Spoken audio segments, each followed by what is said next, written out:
Last time I checked, there were about 110 different reasons why all of a sudden some reporter is going to want to stick a microphone in your face or give you a call to talk to you on the telephone about something either that you don't want to talk about or something that you don't even know anything about. I mean, think about what just some of those reasons might be. You got accusations, data breaches, diversity issues, lawsuits, sexual misconduct, and of course, as we saw yesterday, the worst case scenario, the active shooter situation. And alternatively, it could be something good. I mean, maybe there's an award you won, maybe it's an expansion, service levels achieved. I mean, there are all sorts of reasons why someone is going to want to talk to you. Well, when CEOs and bar executives and lawyers and executive directors and business owners and government officials get that phone call from the media, they often call for somebody like me. I'm a crisis communications specialist.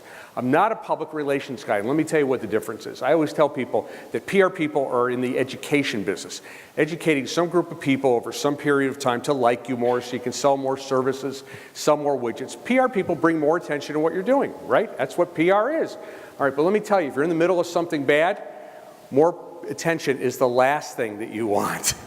And what I do and the people on my crisis communication SWAT team do, the methodologies that we utilize are very counterintuitive to the traditional practice of public relations. In fact, I always tell people that it's our elevator speeches, it's our job to make your story better, it's our job to make your story shorter, and it's our job to make your story go away.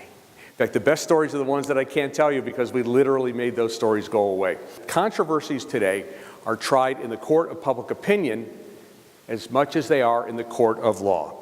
All right, and every organization has much to gain or lose by the way a controversy is positioned in the media. Because the value of a company's reputation is immeasurable and perhaps its largest uninsured asset. Let me repeat that. The largest uninsured asset of your organization is your reputation. All right?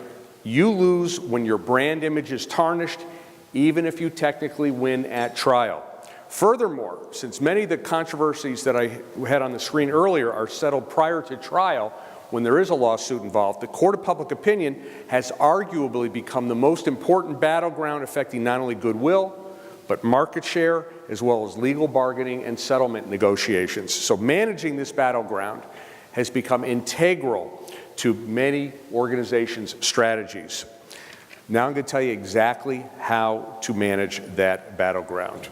All right, and to do that, we use something called the damage control playbook. And if you're taking any notes, these are like the 5 or 6 one-liners that you need to write down, all right? Even if you don't take notes to the whole thing, next kind of 5 one-liners, I'll give them to you, are going to turn into a terrific crisis communicator. Rule number 1 is tell the truth. Why?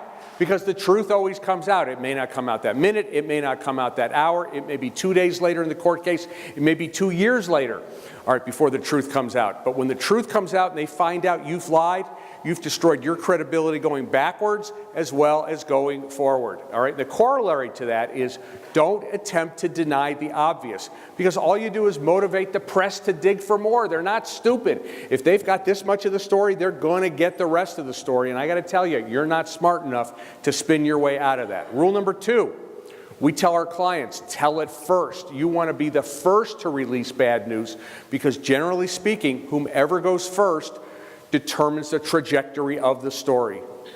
And rule number 3 is tell it all. We beg our clients, tell everything that you are legally, morally, and ethically allowed to tell, because if you don't, somebody else is going to tell their version of all, and then all you're really doing again is playing catch up to their story. Tell the truth, tell it all, and tell it first. Horse race stories have no horses in them, but what they do have are winners and losers. That's the way a lot of political stories are told. If you read the newspaper this morning, you went online, you saw a story, you know, who's winning in the polls in Ohio, who's losing in the polls. Those are called horse race stories. But the storyline that you're going to get hit with, when somebody points the finger at you and says, you did something wrong, you should have known that that truck driver, that delivery driver you hired had 3 DUIs in their background.